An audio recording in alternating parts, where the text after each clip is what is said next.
Hi everyone and welcome back to SwitchUp. Now as always we go through the best sales each week, but I thought it might be nice this week to have a look at some of the best JRPGs, RPGs and adventures. That's probably my favourite genre in all honesty, and Glen and I have both been playing through Live Alive for a special new type of review for those first party games that we're going to be doing together, hopefully Monday or Tuesday. You can save 10% still on all your eShop games. Just use code SwitchUp over at switchup.gg. And we've still got one copy of Fist Forged in Shadow Torch to give away. Do not worry, I have not forgotten about it. Hopefully it'll be some point, maybe Wednesday or Thursday this week. Just keep tickling the algorithm with whatever you want to tickle it with, and we will pick out a comment and announce it in one of the videos. What is on sale this week? Well, let's find out.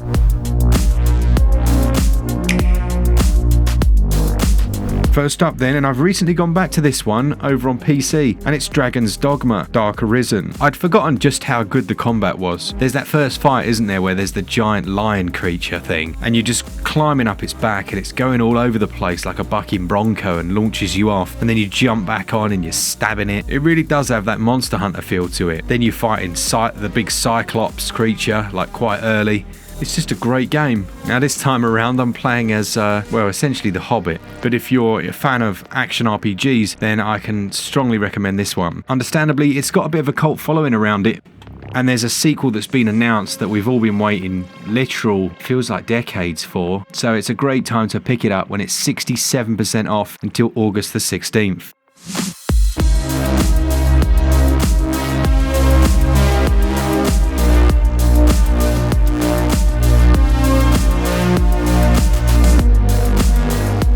Next up then, we've got Final Fantasy XII The Zodiac Age, which if you didn't get to play it the first time around, I strongly recommend. Now this is one that I've only played in the last 5 years, and it's been on the Switch. It's been the first time I've ever experienced it, and it's been a real joy. I'm kind of gutted I missed out on it, but it is nice to have something that you've never played before, you know? Some of the story elements are a little bit cliche. The graphics have been brought up to native resolutions, and although they state that the textures have been enhanced, I mean, I never played it before, but it must have been a bit of a dog's dinner. It looks alright now. And they re-recorded all of the background music as well. So as far as the Final Fantasy remasters go, I mean, some of them, it's almost like they haven't done anything, but yeah, this one's okay. Really enjoyed it. Now, as with some of the others, it's half price, taking it down to £22.49 until August the 3rd. And there is a physical as well that's also on sale here in the UK, and I'm sure it is in other places over on Amazon. One that I reviewed on the channel, and it was the first time going to visit Square Enix down at their office in London, which was amazing, and it's Trials of Mana. This was the 3D remake of the 1995 classic Seiken Densetsu 3, and you can choose 3 characters. So there's I can't remember, is it 6 characters in total? I can't remember, but you choose 3 of them, and you get to experience all 3 of those stories. You also get a backstory that you can play through, which is a nice touch, and it's completely optional. And it's a fast-paced combat system, so if you need, well not need, but if you prefer the fast-paced action combat, then this one's going to be more your RPG cup of tea. They've done a bit of patchwork on this one since it launched, although it wasn't in a bad state when it came out. Obviously a bit old school, but I thoroughly enjoyed my 25 to 30 hours. This also has a physical, but at the moment on the eShop you're looking at £22.49, a half price discount.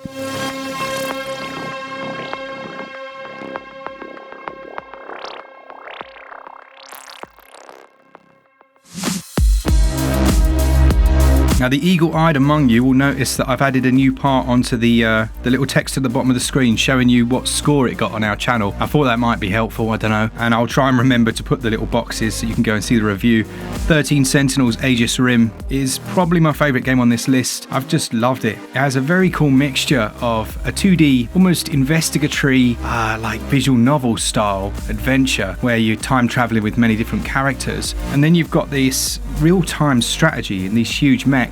Now I say huge mechs, they're essentially kaiju, but you can't really tell that from the visuals. It uses like a strategic overmap almost, but it actually works really nicely to keep everything running quickly. It's very easy to see who the enemies are. Everything's color coordinated. There's mixed opinions. Like at first I thought it would be better if you could actually see your huge mechs and it was a bit more realistic, but I can see why they did it, and it actually works very well. Check that out, and it's on sale until August the 7th. At the moment, both the Riser games are on sale, and these are brilliant JRPGs. The first one I think took everyone by surprise. If you're familiar with the Atelier series, there's over I think 24 games, and we've got a ton of them on the Switch now. And they followed a very familiar formula each time with your Atelier, and you go out and you do missions for people involving the alchemy. And these aren't different, but they do feel like the genre's advanced. The mechanics are much smoother, the Atelier's much easier to run, and the visuals obviously are a heck of a lot better than the previous games. Now, Riser, the first one, is half price, down to $29.99 or regional equivalent, and that's the digital deluxe edition. But to be honest, just go with the base one, it's 24 quid. If you've already got it, then Riser 2 is also half price. Well, actually, tell a lie, it's 40% off, and we have reviews of both of those games. There's a very thick narrative to work your way through, and it will take you around about 30 to 50 hours.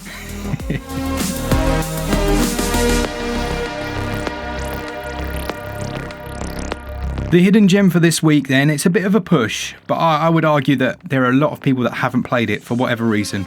It's Dandara, the Trials of Fear edition. Now, what is the Trials of Fear edition? It's essentially where a developer adds in a load of new and free content, which boosts up the total length of the game. But this is brilliant. This is a Metroidvania, but you kind of grapple from surface to surface, and the world spins. It really is a good game. The Hidden Realms adds in 3 new areas to explore, a brand new boss, new powers and mechanics, and it's one of those where you can go back and find loads of hidden new areas. Now, I was stuck for ages on this game, which is always, this is going to sound really odd, but I don't necessarily mind when I get stuck. Like, I try as hard as I can not to look at guides, because there's something about coming back and actually overcoming and figuring something out that you couldn't before that I really enjoy. It really reminds me of like Monkey Island back in the day and trying to figure out how on earth to get that rubber chicken on the pulley. I might be talking nonsense, but some of you will know what I mean. Funnily enough, we do a series called Buy, Avoid or Wait for a Sale, and Beyond a Steel Sky was a wait for a sale. It was just too expensive at launch. Now, it's obviously the sequel to Beneath a Steel Sky, which was one of my favourite games on the Amiga 500, and it features all the same voice actors. You've got the legends Dave Gibbons working with some of the artwork, if you're not sure who that is. If you've seen the film Watchmen, they're based on comic books, which Dave Gibbons created essentially the artwork for. You play as Robert Foster again, you have your little friend Joey, and it's a lovely world. It's one of those very nostalgic games to play if you're familiar with the source material, but it's one that you can enjoy if you're new to the series as well. It's quite a simplistic adventure. It involves a little bit of lateral thinking, and for me it was just great to return to the world. It needed a bit of patchwork. It's had a couple of patches since launch, and I'm more than happy to recommend it as a sales pickup.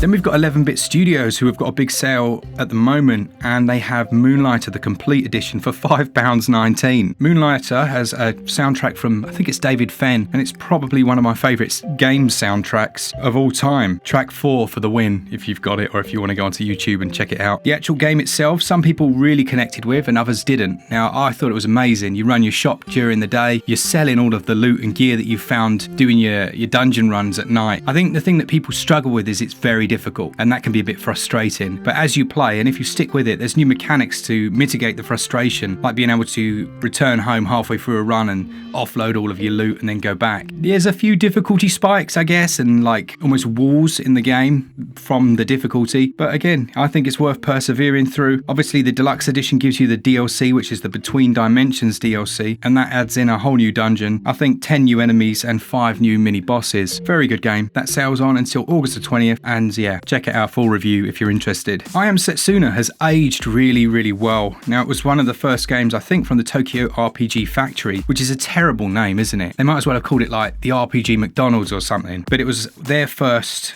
outing in the trilogy that has Lost Fear and Oninaki in it, and it was very melancholy. You know, if you were going into this expecting the chirpy, like, your hero's just woken up and he's lost his memory, head off to save the day, it was nothing like that. It was like, your hero's woken up and he's depressed, someone's died, go over here. Do you know what I mean? It had a much more somber tone, and that was reflected as well in the artistic direction. The whole place, it was so cold and the wind was always blowing in it, but yeah, it told a really good story. I got stuck on the last boss, which was a pain in the bum, but I enjoyed it. I thought it was a really unique tale. Now, that one is just £11.99. That's 60% off until August the 3rd. If you've not played any in the trilogy, then pick it up, give it a bash, and let me know how you get on.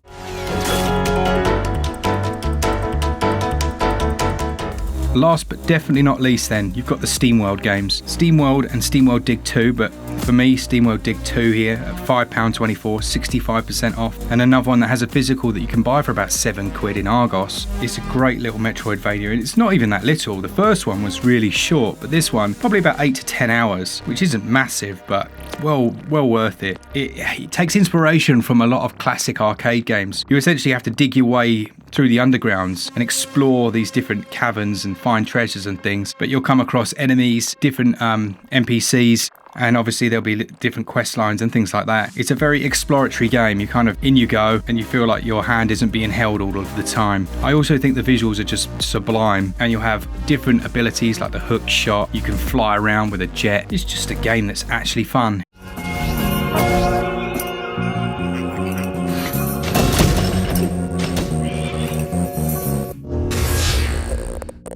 Alright then, it is that time of the week where we look at games you should avoid. Okay, I'm going to put one that is on sale at the moment, and it's not a bad game. So you're thinking, what on earth are you on about, Walker? Well, the thing is, Dynasty Warriors 9, The Empires, is essentially, the performance is appalling on Switch. And I've been back to it 4 times since we did our review, I think about 2 months ago, month and a half, and it hasn't been patched. They haven't bothered. They've just left it in the state that it's in. And in my opinion, you shouldn't celebrate that. That shouldn't be something that they then can reduce the price of the game and everyone like laps it up. It's a shame as well, because it's actually my favourite Dynasty Warriors game probably that I've played, but performance wise on Switch it's a disaster. So yeah, either wait for an all patched up, which I'll definitely add it to when that, when it is patched up, or just avoid it on Switch. As I said at the start, do save 10% on any of these games that you like the look of. Definitely not that last one. And as always, just a big thanks to all of you that enjoy the content, and to our new patrons. And for all things Switch all the time, keep it Switch up. Cheers guys. See ya.